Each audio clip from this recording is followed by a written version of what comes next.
Hi there, I'm Apollo, or Paul Jimenez. Let's get started.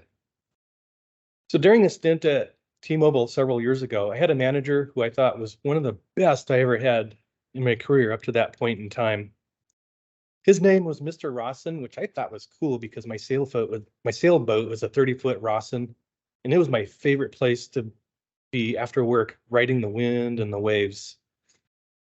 Working with Mr. Rawson, I found myself inspired and enjoying my job more than I ever had in my previous position.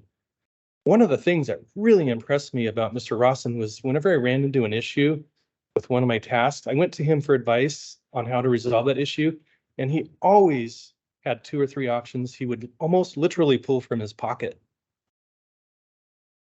And that would help me to get around the issue or completely resolve it. My high stress evaporated, and I went happily back to work.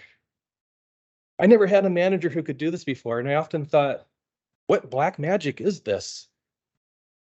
Well, I never had a chance to ask him because he was suddenly promoted to another position. He was replaced with the same run-of-the-mill type of manager that was typical of my career. I often find myself wishing that I could go back to those days and work with Mr. Rawson again. And for years, the nagging question of how he did it remained until I started the project management series of courses in pursuit of my master's degree. One night, while studying and working on an assignment, I had an eureka moment, and this one particular question was no longer a mystery, which I'll talk more about later. Of course, other questions about how he did it started to get answered too. Boy, I made a great choice to start my master's degree. Throughout all of my career as a software engineer for 20 plus years, just about everything I did and currently do is part of a project. I gained experience. I found myself in lead roles, and many times as a team lead or mentor, and often being asked to take on project management tasks without having any formal training or education in this area. Often I was led by managers who were once technical people just like myself, who suddenly found themselves promoted into a role as a manager.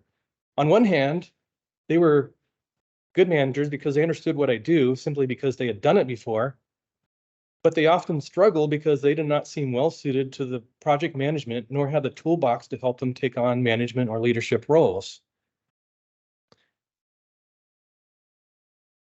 I realized that as part of Generation X and seeing my generation starting to fill management roles that are currently being vacated by retiring baby boomers, that soon I would be called on to be a leader for real. I felt doomed to repeat what I had seen with most of my managers. Then I remembered the shining knight that had made my and other jobs so enjoyable. How can I be like him? I asked myself. Almost as if shooting in the dark, I decided the answer might be found in pursuing my master's degree in engineering management. And wouldn't you know it, the answer started to come in my first 3 courses, which cover project management. During my career, I could see project management as being one role that is in desperate need of skill and talent. I knew this after seeing the contrast between Mr. Rawson and the managers I worked with. During my studies, when I reflected on what Mr. Rawson did and compared that with what I began to learn, I realized that Mr. Rawson had once been an engineer too. But what set him apart from the others? It was easy for me to tell that he leveraged his expertise and experience by taking on a leadership role, which I'm sure will happen to me. But I knew there was something more that I was missing. Seeing the trends, I decided I would prepare myself to step up to the plate. Already, my current manager is calling on me to fill the need to improve project management on our engineering team here at Dell. Many changes are taking place to make Dell an agile organization. I needed to seize this moment and start working towards being more like Mr. Rawson. When I started this series of project management courses, I found I'd already been exposed to many of the concepts presented in this course. For example, I had been exposed to the waterfall approach early in my career in the 1990s.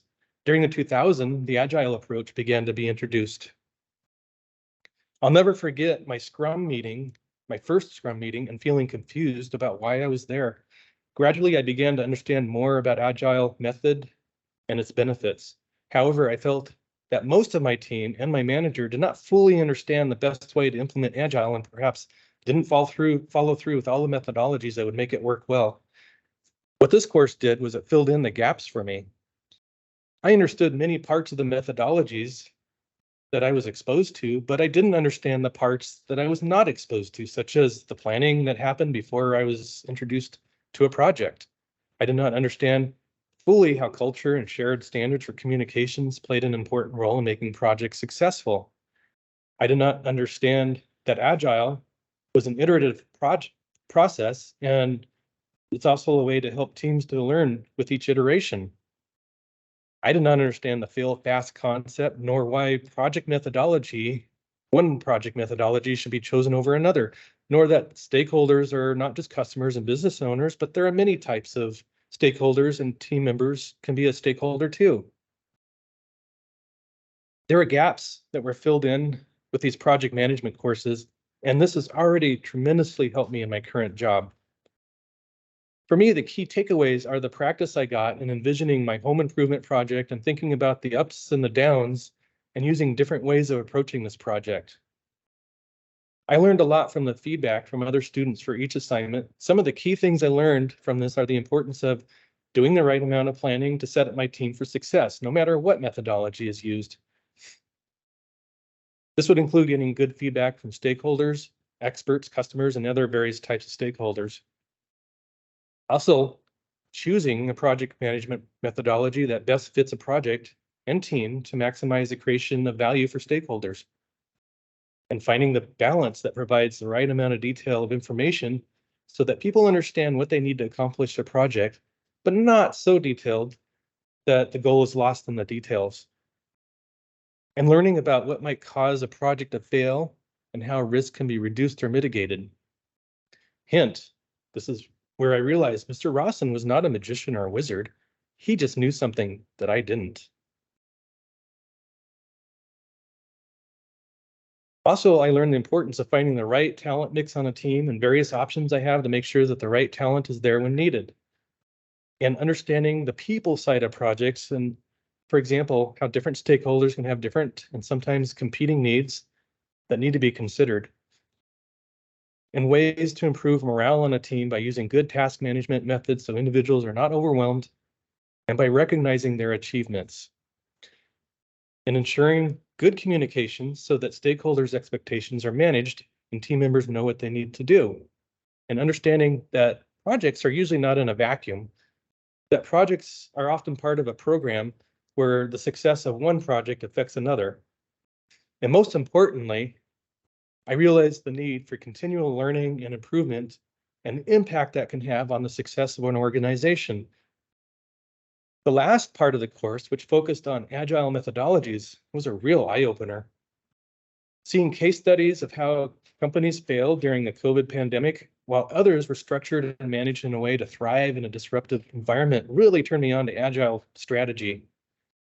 And learning and that implementing agile throughout all levels of the organization could be the difference between not surviving or thriving as an organization. I want to learn more about that. My next steps are to continue to improve my toolbox of project management and business management. I will continue to seek ways to learn on my own, and I've decided to personally apply agility into my personal life and my career so that I can be more open to change and learn how to adapt. Part of that is to continue to pursue my master's degree in engineering management. In addition to that, I would like to be looking for opportunities to bring what I've learned to my team and my company Dell so I can make a positive impact there and I can continue to learn more. And back to Mr. Rawson.